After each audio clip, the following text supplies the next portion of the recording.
Don't worry. He'll come around. Sooner or later, everybody comes around. You just have to give him a little time and a little space. Hello, Judith.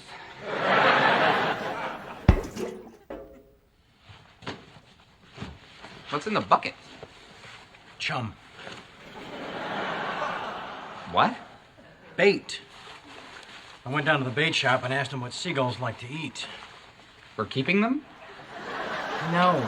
I'm going to throw the bait out the window to lure the birds out of the house. Oh, that's pretty clever.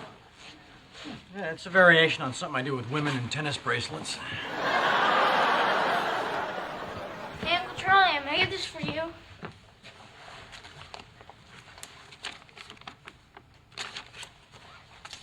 Thanks. I made it myself. I see that.